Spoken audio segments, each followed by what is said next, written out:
Hello, everyone. Welcome to the Southside Beat here on DK Pittsburgh Sports. This episode of Southside Beat is brought to you by FanDuel.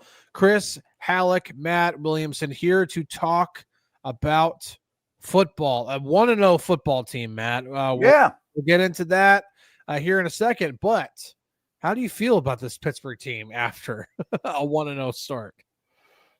Concerned, to be honest with you. I mean, it sounds like an excuse, but I do think week one isn't always the best indicator, especially when you talk about running the football and stopping the run and tackling and taking on blocks for 60 times in a row and all those type of things. But those areas, the lines of scrimmage, have me worried. Now, I also think there's something to be said for upgrading the quarterback position lifts all boats, and I think we've seen that. And I also think that a win's a win, and all those cliches about older teams going into any game and figuring out a way to win and making plays late too. So it's not all bad, of course. A win's a win, you know. Yeah, I think the one piece of solace that I think any fan can take away from this game is that I don't think they could have played worse on the offensive line. Yeah. Not much worse, if worse, but not much worse on the offensive line. I don't think they could have played much worse in terms of how they defended the run. And so you'd like to think that they only have, or the only place to go from there is up. So they could only play better. Even if it's only a little bit better, it's still something.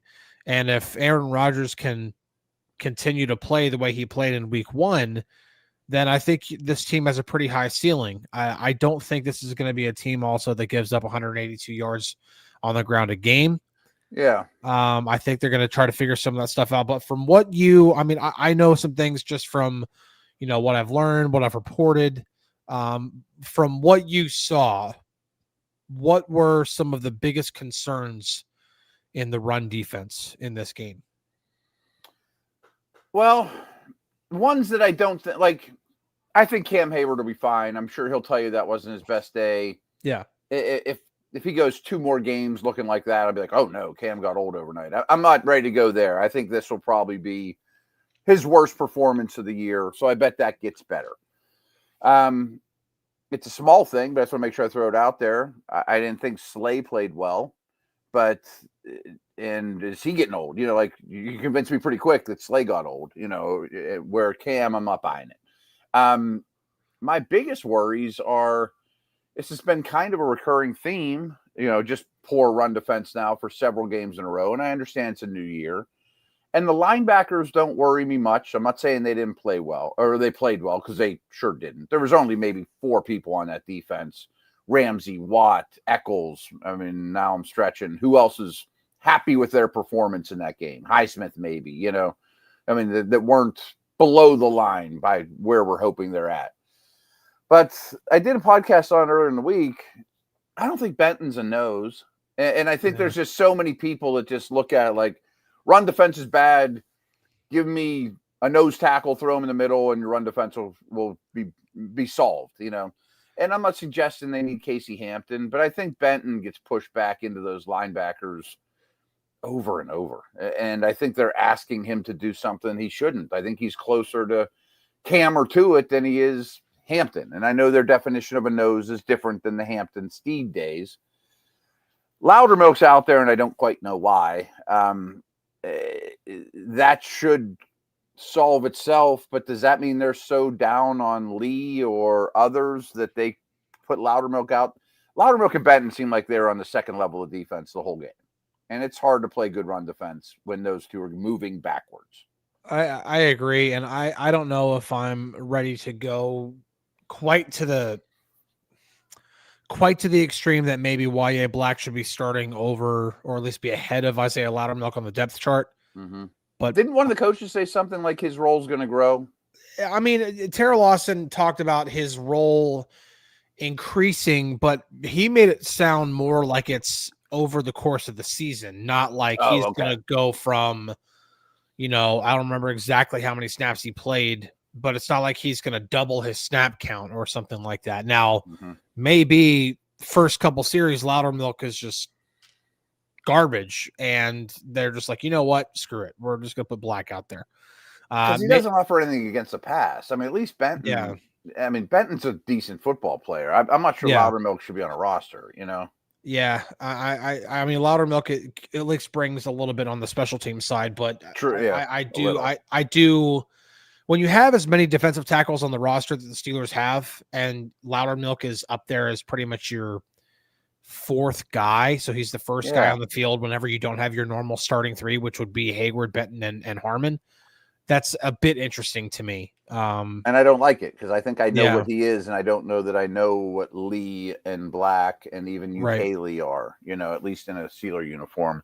Well, and I was just going to say, like, Ekawale to me, I thought he played really well. Yeah, I should have mentioned him earlier. And so I think even if you're talking about, like, if Benton can't get it done at nose, like, and in the middle of a game, I want to see more Ekawale snaps.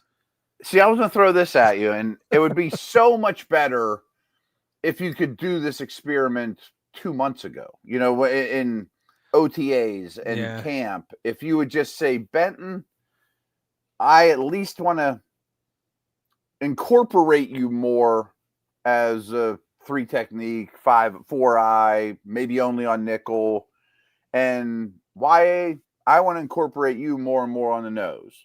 And in the meantime, Ukele, you pronounce his name better than I do, you're kind of our nose, you know, while these two figure out sort of a position change, because deep down, I think it fits their skill sets.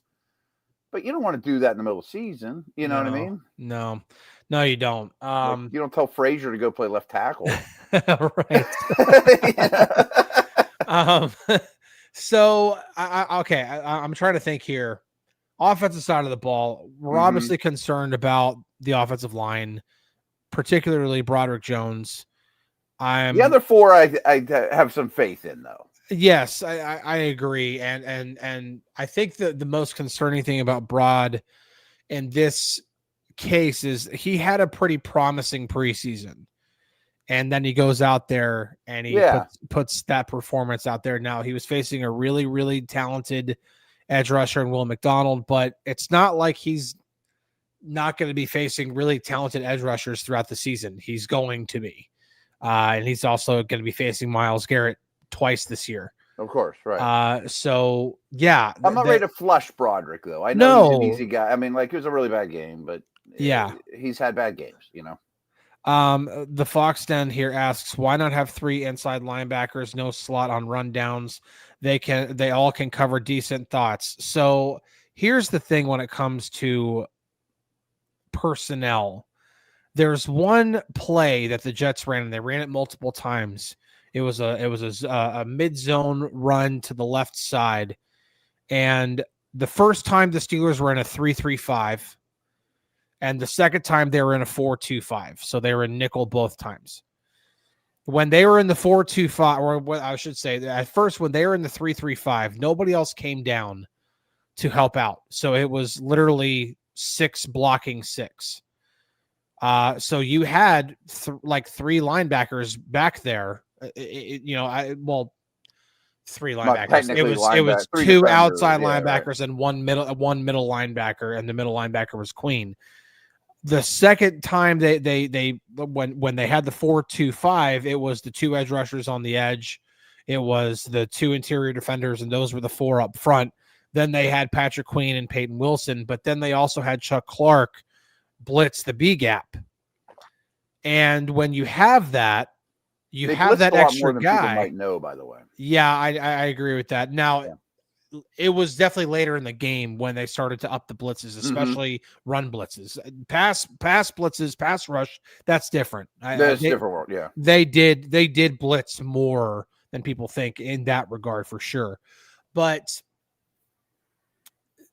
the reason I bring that up is when you bring in an extra guy in, whether a Chuck Clark or anything like that, that created a numbers advantage. First off, it made the guard come off, and then Cam Hayward was left in a 1-on-1, which you always would love to have.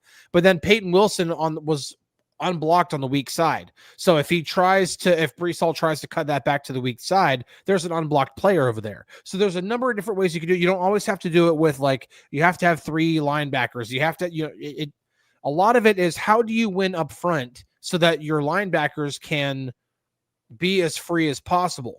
Yeah, and I'm sorry to interrupt, but that's my big problem with the Benton Loudermilk thing is it doesn't give your second level guys any room to operate. Like I want to hear what you had to say about that too, but I've been asked 4,000 times. I'm sure you have too this week.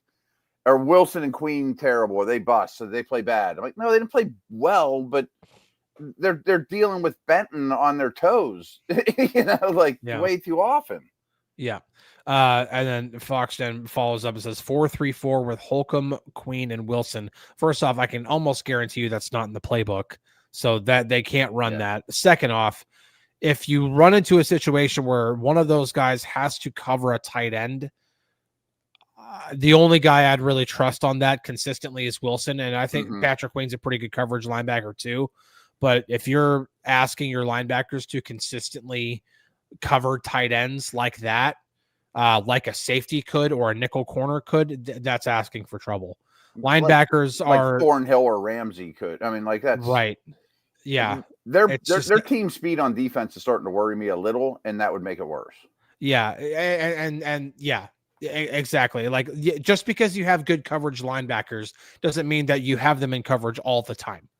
Like Fred Warner, maybe. Right. Right. Yeah. Fred Warner's not on this roster. Going to the Hall of Fame. Yeah. Right. So if you have that if you have a Ryan Shazier, you use him. And you use it. But even then, do you want to, and here's the other part of this. Do you ever because there's this talk right now about, well, should Garrett Wilson fall around Jackson Smith and Jigba? Do you just want to take a really, really great player, whether it's a linebacker covering a tight end or it's a corner covering receiver, and pretty much have him, especially if you know he's a versatile player, essentially strip him of his versatility and just be like, you know what, just go beat this guy the entire game, and then you can't use him in any other way possible. Would you ever want to use a Fred Warner type to do nothing but cover when you know he's also a really, really good in stopping the run too? Right. Maybe against like Kelsey in his prime in a one-off game. Yeah. Maybe. Not consistently. No. Yeah, it's almost like I want to see a healthy dose of Jalen Ramsey this week on Smith and Jigba, but that does not mean that I want him there every single time, because then the threat of him blitzing is taken away. The threat of him being able to help in run defense a lot of the time is taken away. I like Ramsey in the nickel too. I still want to see that. And if you can get away with at times having Eccles be the other outside corner, I'm okay with that. As long as he can prove himself that he can cover, and he had a pretty good preseason. So I'm fine with Eccles. Yeah. Yeah. Any other thoughts on the Steelers win over the Jets, whether it be good or bad? We've been pretty negative so far. But any other final thoughts before we move on to the Seahawks? Not massively. I thought their pass rush, while we're sticking with defense, was better than 50%. Yeah. 50% pressure rate. That was fine with me. And I give Fields a lot of credit for being difficult to put on the ground. Yep. And I also think, especially early in the game, not that they were mush rushing him, but they did not want him to get out. They wanted to keep him in the pocket. So sacks may have been a goal, but not the only primary goal. You know what I mean? Yeah. And he ended up beating them from the pocket. Tip your hat, and I don't have a hard time with the game plan going in to do that. And good for Fields for getting better in that regard. But he also had no rushing yards as a scrambler. All his stuff was on designed runs, which is good. That part, I guess, stop at design runs, but I'm talking about the pass rush here. Yeah. But he definitely used his legs to avoid some sacks. And I think that's a point I've tried to make this week is, listen, just because they only had the one sack does not mean that they didn't have a really good pass rush. I really think that's one of those situations that you just have to tip your hat and be like, listen, he got himself out of, I think it was at least 3 different times. He got himself out of if that's almost any other quarterback back there outside of maybe Lamar Jackson or Kyler Murray or that type. If it's Darnold this week, he goes down 4 or 5 times. Exactly. If they have that same success in rushing the passer this week, and I'm not like that is very, very that's a very, very much in the realm of possibility because of the Seahawks questions on the offensive line. Yeah. You will absolutely take that. You're going to sack Darnold a few times in this game. Mm-hmm. So we'll see. That actually is a pretty good way to transition into week 2. But before we do that, we're going to take a really quick break. And we'll be back right after this. At DK Pittsburgh Sports, we take pride in coverage that connects our city's fans to their favorite teams. Now, that connection's stronger than ever. Introducing our all-new state-of-the-art app. Find expert inside reporting and original podcasts. Check live box scores. Track the latest stats. Chat it up with our community of thousands of fans, all in one place. The new app from DK Pittsburgh Sports. Coverage that connects. Welcome back to the Southside Beat. Matt, football season's finally here, so it's time to check out the latest odds, futures, and win totals on the FanDuel Sportsbook. So, Matt, if you think the Steelers are headed to the Super Bowl, you and everybody else here should lock your bets in today. Whatever your game, the FanDuel Sportsbook delivers the latest lines, futures, and specials, so you can join in on all the action. Matt, no, I'm just kidding. I'm not. It's week 2. We're not going to talk about who's going to the Super Bowl, who's not. Green Bay looked pretty good last night. Even though I did pick the Packers to make it to the Super Bowl against the Bills before the season began, and right now, that prediction's looking pretty good, but it's too early to stop the count. It's week 2. It's still September, so we'll see. A lot's gonna happen. Yeah, a lot can happen here, but yeah, the Packers look really good. So the Seattle Seahawks, there were some people that were kind of high on this team coming into the season. I was not one of them. I think I had them going 8-9 or 9-8. I really, really like their defense. Yes. Their defense is very, very good. It's going to cause quite a bit of problems for the Steelers offense, even though they are going to be without a pretty key player most likely in this game, and we'll get into that here in a minute. But secondary is pretty banged up overall. The secondary is banged up. So really quick on that. The news of the day is Emanwari is out for sure. The safety. Now he's not listed as one of their starters, but that's still high hope for him though. Yeah, that's still a player you want playing, you want available. But the bigger one for sure is that Devin Witherspoon is officially doubtful for the game, which usually a doubtful designation means they're not playing. So last I saw, Julian Love was also to be determined. He did not get an official injury designation for the game. This was from yesterday. This was the last I saw. Okay. Yeah. So today's practice report came out, and yeah, he went from limited participant on Wednesday to did not practice Thursday. Now they didn't list like participation level and practice for today, maybe because they're not done yet or whatever, but they did not give him an injury designation, which means that they're cleared to play. Okay. So, but the fact that he is less than 100% still is noteworthy. It's noteworthy. So they most likely, I'm just going to pretty much say they're not going to have Witherspoon. Love is less than 100%. So yeah, that's a pretty big blow to Witherspoon's a great player. I'm a very big fan. Yeah. And he is their best corner for sure. So that if you take away for pretty much, okay, look at it through the lens of last week, take away Sauce Gardner. How did the Jets try to cover DK Metcalf and then the rest of the targets? So now that's going to be the Seahawks. They're not going to have Devin Witherspoon to possibly follow around DK Metcalf. So how do you, number one, handle DK Metcalf? And then also, how do you handle Pat Freiermuth, Johnny Smith at tight end? How do you handle Calvin Austin, who found plenty of ways to get open in week 1? So I think this is a big story. Yes, for sure. It's a big story. Really think Rodgers, rightfully so, went to that Jets game and say, I'm going to throw at everybody else in the secondary but Sauce. Yeah. And it felt like every time Metcalf, which wasn't much, didn't get Sauce, he was getting the football. And when the game ended and I started thinking about Seattle, I'm like, well, this Seahawks secondary doesn't really have a weak link. They don't have a long follow you all over the place Sauce guy either. Witherspoon's more of a slot. Yeah. So I wonder what they'll do against Metcalf, trying to get in their head. And the way they work their corners, just so our listeners know, with 2 corners on the field, Witherspoon and Tyreek Woolen are the 2 guys. Woolen had a tough day. When the 3rd corner comes in, Spoon goes to the slot like Ramsey and is one of the best in the league in that capacity, like a Dejan or a Ramsey or, Branch, or whatever position you want to call him. Yeah. And Job comes out as the other corner. So if Witherspoon's not in the mix, do you want to play more 11 to test those corners?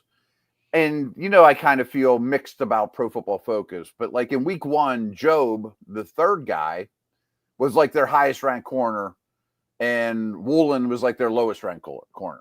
I mean, and they were even saying like, we're not real thrilled with Woolen. There's some stuff that came out through the media in Seattle. He had a tough day, and he had a tough second season, but he's long and fast in a rare way that maybe he plays Metcalf. I don't know, but all of a sudden, I don't like the cards in Seattle's hands nearly as much to deal with Metcalf, or even 3 wide if you go there more, or even the tight ends, So if the Steelers don't run the ball well, do you just say, hey, Aaron, sling it around, attack that secondary if you can protect? Well, and that's the other part of it. And I think the number one thing, and I know this is not going to be easy to do because we haven't even touched on the Seahawks front 7 yet, and that's a good group too. Yeah, I was about to say, like, you have to find a way to do something so that the run can be even a threat, even a little bit. Now, I'm gonna continue. That's the part I'm not convinced of. Well, I'm not convinced of it either. Yeah. But and this is not even just about how to beat the Seahawks. This is just my own personal philosophical difference with Arthur Smith, which he might hear that and he might just laugh because he's like, you don't know anything compared to, and I'm coaches are smart, but yes, and he is. But when you see some of the game's best offensive minds, such as the Sean McVays and the Kyle Shanahan's and those guys, morph their run systems to more in between the tackles, more downhill to attack defenses a little bit more often that way. And then you see the Steelers when they had, like even last week, when they had their most successful runs, what kind of runs were they? They weren't on these like typical wide zone type. Right. It was more in between the tackle stuff. So I just think that that's more the way they need to play. I want to see a lot more like duo and stuff like that, more than I want to see wide zone. But I don't know if that's the way you percentage of wide zone. It's a lot. It's a lot. Everyone, of course, is sitting on it, And that's the problem with it. That's the problem that I have. And the thing is that you can, in theory, and again, I'm not an offensive coordinator, I'm not an offensive coach, but you can, in theory, like wide zone and duo play really well off of each other. Good point. And if you can find ways to attack defenses in between the tackles and then make them think that, okay, they actually might continue to do this, it's almost like it needs to be backwards. It needs to be more of a duo team and have wide zone like married off of that, so that whenever they get more concise and closer and more condensed in, then you can spread them out and try to hit them with the wide zone stuff. I almost feel that's the way it needs to be, but again, that's just my own opinion, and you kind of feel like a curveball is their primary pitch, but it shouldn't be. Yeah. You know what I mean? Okay. Yeah. I'm not saying that they can't run the wide zone stuff, but like you said, if they're running it so much and teams are anticipating it, it makes it. You've got to then expect your players to then execute perfectly in order to get a good run out of it. So you need to. That takes time too. I mean, does. Running that much zone doesn't happen overnight. No. So if the Steelers can't get the run game going, the one thing they can do, and I think, and DK and I hit on this in Double Shot, is the quick game stuff that Aaron Rodgers can do can help move the football when the run game's not working. And eat some clock and kind of act as a pseudo run game. And exactly. Right. And then you can use either that, or you can use the run game to bring more players closer to the line of scrimmage, which then that's when you can take your shots and you can try to hit defenses deep. But the fact that Aaron Rodgers has that not just in his bag, but that might even be his specialty, is running quick game stuff. Sure. Like you can, in theory, be able to have a way to move the football, even if you can't run it. And so it's a nice card to have up your sleeve, Yeah, absolutely. Yeah. On the other side of the ball, what do the Seahawks bring to the table? We know that they're more of a zone running team under Clint Kubiak. They have Sam Darnold now at quarterback. He no longer has Kevin O'Connell to be there coaching him. What did you see from the Seahawks in week 1, and how does this favor the Steelers to try to keep the Seahawks offense bottled up? Well, real quick, I think Seattle's front 7 on defense, and especially their pass rush and their depth on the D-line, and they're not household names, are really problematic. So I have great respect, and it sounds like you do too, for Seattle's defense. Yep. I can't say the same thing at all about their offense. I mean, it is, to me, a massive work in progress. They have 2 promising offensive linemen, the rookie Zabel, left guard, and Cross, who I like as well, but he's a little finessey.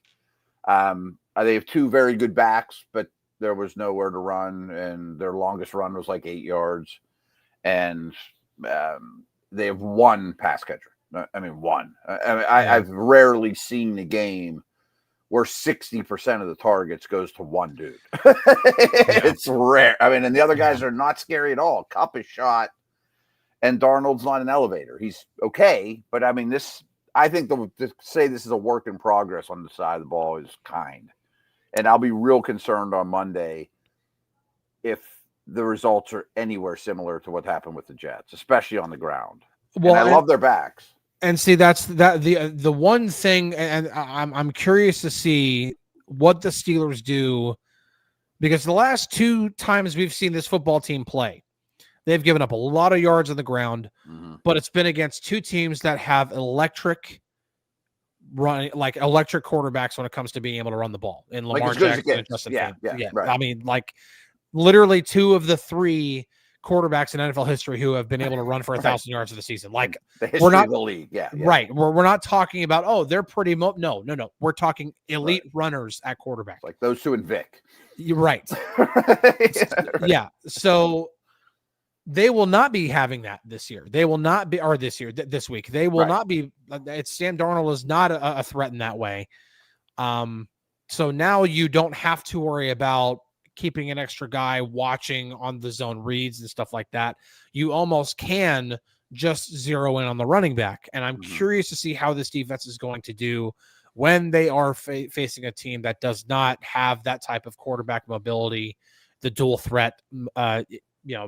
We'll see what happens later in the season when they have to play Lamar Jackson twice and when they have to play Josh Allen and those guys. But when they're facing this type of a team, this should be a team that they are able to shut down in terms of stopping the run. And you then said it better than me, but I get that's kind of what I meant. Like if they get gashed again Monday, I am going to be kind to them, and I'm going to be concerned. That's a big concern. Yeah. If they get gashed for 5 yards a carry, give up 130 yards on the ground, for as good as Walker and Charbonnet are, like there was nowhere to go. Yeah, I mean, they had 22 minutes of time of possession. That offensive line is not. It's bad. It's not. I mean, again, like you said, they are starting to address it. They drafted Gray Zabel in the first round this year, and he's a really promising guy. But who's going to be the guy who's going to be going up against most often? It's going to be angry Cam Hayward. Yeah, like a Cam Hayward who is wanting to get past a pretty substandard week 1 performance. And then you have TJ Watt, who should be eating right tackle alive. You should have Alex Highsmith, who should be able to play pretty well. And then, this is an opportunity for Keanu Benton to put a rough week 1 behind him, for Patrick Queen and Peyton Wilson to be a little bit more. I actually thought Patrick Queen played pretty well. I'm not saying I didn't have a huge problem with it. Right. He wasn't like great, but he also wasn't a liability at all. Like I thought if anything, he had a couple of plays in that game that, I mean, he had the one quarterback hit right before Ramsey made his play. That was big. And then he also had a tackle of Breece Hall out in space where like he was hit like in the flat, like Fields threw it to him in the flat. And Queen flew over like shades of Ryan Shazier flew over and in full stride just wrapped him up and brought him to the ground with no problem. So if he's your biggest concern, you're in good shape. Oh, 100%. Yeah. But yeah, the formula should be pretty simple. Stop the run, which is very feasible this week. Make Sam Darnold and his lack of pass catchers beat you. Which don't let JSN go crazy. Right. The ball's gonna go his way. And the thing is that from what I've seen, Sam Darnold is not great against man coverage. So, and it doesn't handle pressure tremendous either. Yeah, when being under pressure. This could be a week that Terrell Austin needs to unleash the dogs and just just run blitzes, let them eat. Yeah. We'll see what happens. Aggressive defensive game plan. All right, final score prediction for you to wrap this up. Week 2, Seahawks are. Hold on, let me get it for you on my FanDuel Sportsbook. I believe the Steelers are favored by 3, if I'm not mistaken. I think I've seen 2.5, 3.5, and 3 all week. As of right now, they are -3. Steelers -3 at home, which home team usually gets 3 points just for being home. Mm-hmm. So Vegas not so thrilled on the Steelers right now. I think the Steelers probably should be favored by a little bit more, but what say you, Matt? I'm picking the same score as last week. I took Steelers 17, Seattle 16, basically with great respect for Seattle's defense. Now, I also put that score in thinking Spoon would probably play. I mean, that was early in the week. And I think their secondary stuff is a little more concerning than maybe we even I think we laid it out pretty well. So I think I just don't trust the Steelers' run game, to be honest with you. I don't. I could see the run defense being a lot better. I could see the pass rush being a lot better, and then on Monday being like, yeah, they still only average 3.2 yards a carry, I am the Witherspoon injury definitely altered things for me a little bit. I thought maybe the Steelers might have a bit of a harder time moving the ball through the air if they have that type of a weapon in their secondary, and then Love being less than 100% as well. I am going Steelers winning on this too, and I do have them covering. I know they didn't cover last week, but I do have them covering. I am going to go Steelers 23, Seahawks 16. Okay. So probably I'm going 23 because, I think the Steelers are good enough to score a couple of touchdowns, but might have some drives that need to be finished off by Chris Boswell instead of getting all the way to the end zone. So yeah, I'm going to say 23-16. Seahawks also probably have some drives that end up in field goals. But if the Seahawks have a really hard time have a hard time moving the ball, they might be lucky to put up 10. It could be one of those type of days. Yeah. But but until the defense shows me a little bit more, I'm a little bit more on the I'm not quite sure side yet. So I'm going to go 23-16. Final score, Steelers win. Final thoughts ahead of this game. I think we pretty much nailed it. I'm trying to think if there's any other angles.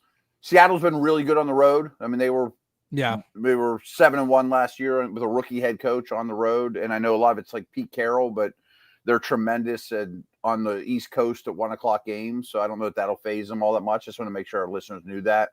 And I do worry that both defenses might rule the day. And my biggest concern right now is the Steelers getting a run game going. Yeah. I think the last time the Seahawks were here for a home opener was when Ben injured his arm. Oh, really? I think so. I don't think it's the last time the Seahawks were in Pittsburgh. Okay. I'm trying to remember that. But I think the last time the Seahawks were here for a home opener, I think it was 2019. Gotcha. So, not the greatest memory for a lot of fans. Bring that one up on that was note. Yeah, that was a pretty bad one. But on that note, we're gonna we're gonna end the show. But no, thank you guys for tuning in. We really appreciate it. We'll be back next week, next Friday, same time, 5:30, to talk about what happens in this game, but then also look forward to the Week 3 matchup against the Patriots. They're a pretty intriguing team. We'll see what happens after Week 2, but they're also a team under a new regime under Mike Vrabel and Drake May at quarterback. They're a bit interesting. I was a little higher on them coming into the season, but we'll see what happens. Week 2 will tell us a lot more about a whole bunch of other teams. No question. Including this football team that dresses in black and gold on Sundays. So anyway, appreciate you guys tuning in. We'll catch you on the Flippity Flip. We'll see you later.